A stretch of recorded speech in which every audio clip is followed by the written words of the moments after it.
Pasito tum tum, pasito tum tum, pasito tum tum, pasito tum tum, pasito.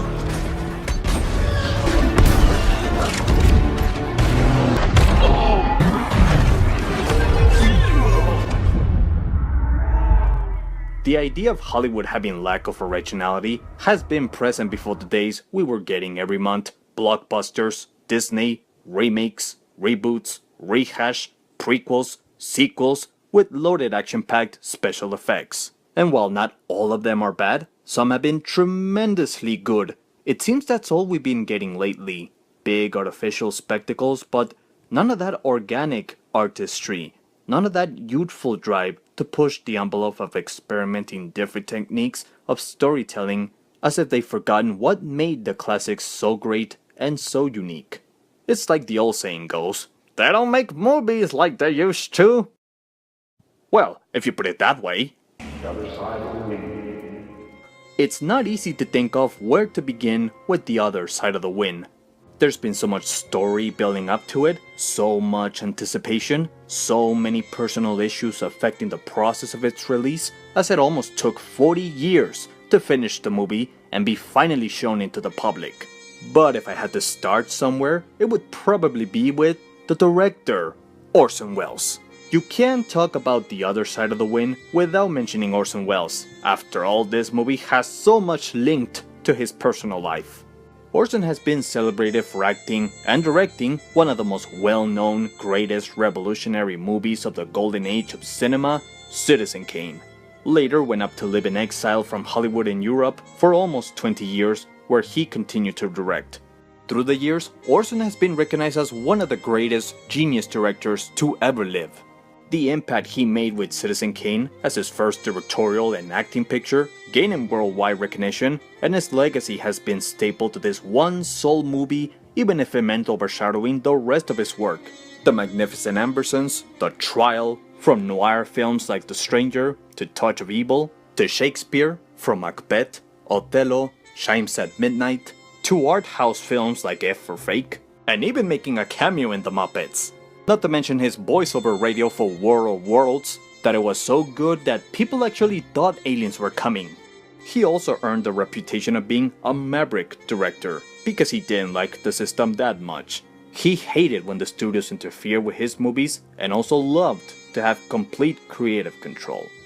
The studios had their own vision of how movies should look. Orson Welles had a different vision of how they should look. He would experiment with different camera techniques so he could give us the most haunting visuals of film ever recorded. One example of how the studio and Orson differ with cinema is in the opening for Touch of Evil. In Orson's cut, it's a long continuing shot of a car with an explosive device. It's impressively choreographed as it creates atmosphere but also builds up tension and suspense as to wonder when is the bomb setting off. In the studio's theatrical cut, the suspense of this scene is diminished because the opening titles distract us on what it was building up to, and it shows how little the studio cared for this scene technically and artistically. So as an approach, Orson Welles was too damn good of an artist for a studio to control, which led him to leave Hollywood for 20 years. But in the 1970s, Hollywood was changing to what Orson envisioned and figured that he was now ready to come back, and he would do so by making what he called his biggest masterpiece yet, The Other Side of the Wind. Shooting began in 1970, but since day one, the movie suffered from financial problems. There was no distribution to finance the film. Orson would have to pay from his own pocket to keep production going, but whenever there was no more money left, production would stop filming until they have more money to continue. In 1976, the movie wrapped up shooting, but there was still not enough money to put the film together and finish it. In Orson's AFI ceremony, he cryptically asked for money to fund his movie, but for his sad disappointment, nobody answered his plea. He would then receive funds from a French company owned by the brother-in-law of Shah of Iran in order to complete the film, but his troubles would not stop from there. In 1979, Shah was overthrown in the Iranian Revolution, and all his possessions, like Orson's movie, got taken away. It would be kept locked up in a Paris vault, not to see the light of the day for many decades. With only 40 minutes of cut being edited, Orson Welles died in 1985, without his movie and without finishing it. Now, the battle for the movie's rights was long and complicated, as it involved three parties. One being Orson's daughter, Beatrice Wells, who inherited her father's assets. The second was Orson's mistress, Oja Kodar, who inherited all of his unfinished movies and co-starred in The Other Side of the Wind. And the third is the French, who kept the film locked up. How the problem was fixed was when the producers of the movie made a deal with all three parties, leading up to the film cuts being unlocked and sent back to Hollywood. Netflix would offer its distribution and finance the film to be completed the way Orson would have wanted it to be. Plus adding a behind the scenes to the film called They'll Love Me When I'm Dead. And so it was, on November 2nd, 2018, The Other Side of the Wind was finally released on Netflix. While this is not the first lost film to be rescued, it is a historical proportion for its preserved durability. The movie looks great in quality, and most of the footages were not lost in the process, but there were still a few manipulations and sound effects. Orson wasn't able to narrate the opening as planned, so instead it was narrated by co-star of the film and close friend of his, Peter Bogdanovich.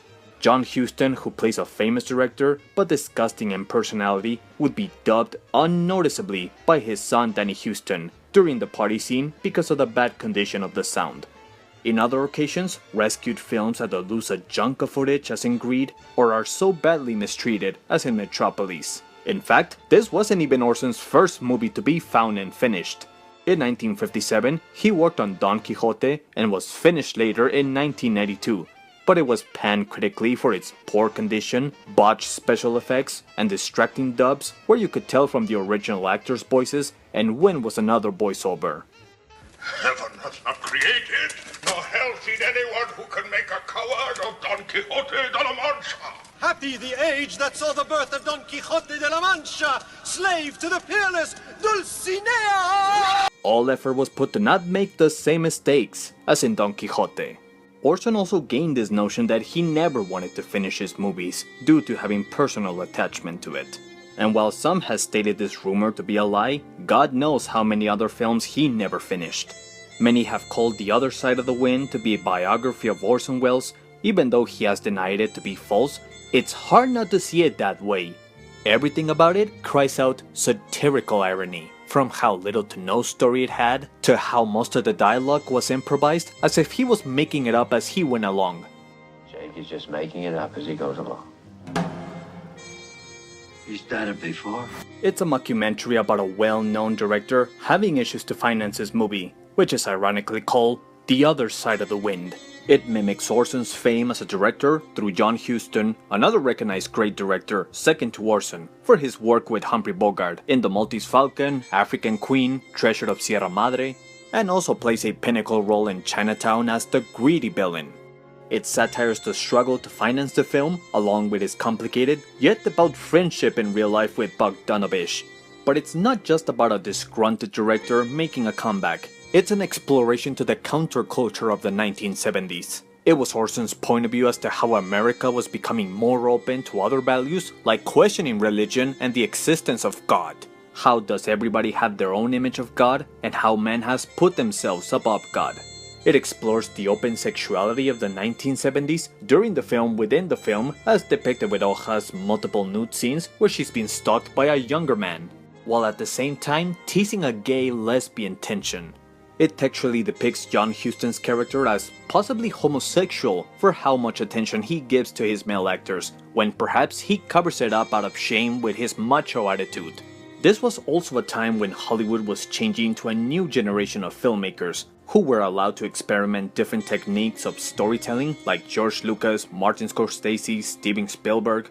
The movie felt to be inspired by the French New Wave style of the 60s, where the editing was new, different, and sometimes didn't make any sense, but it gave it an artistic taste that the Americans would copy that style in the early 70s.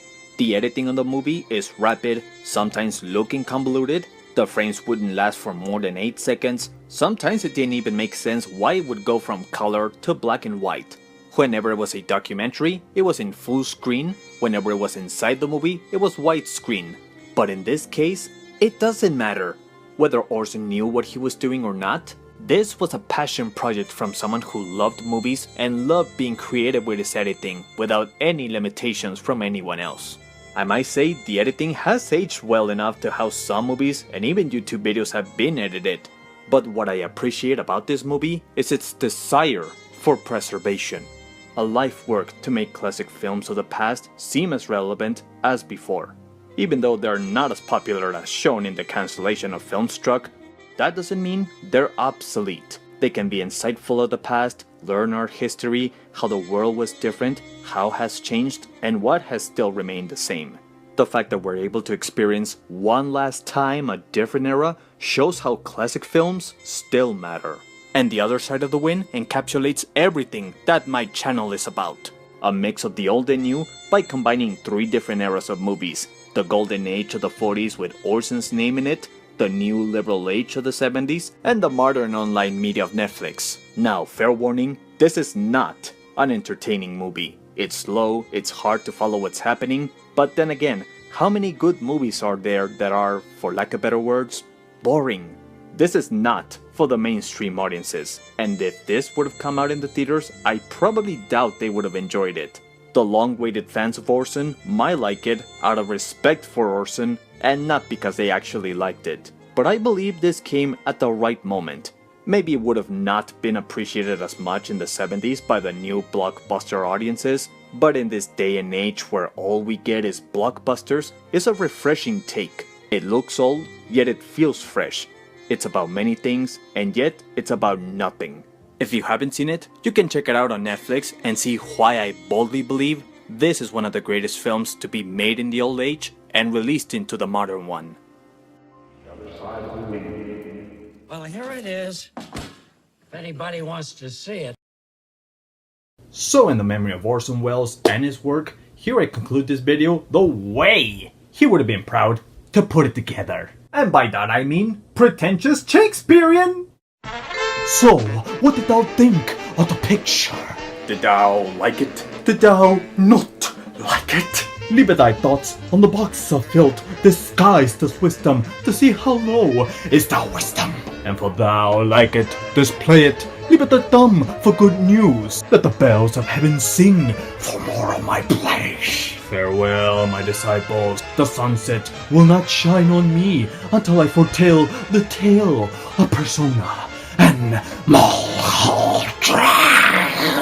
Show for new Jones for the present day until the next sunset. Away. Pasito tum tum, pasito tum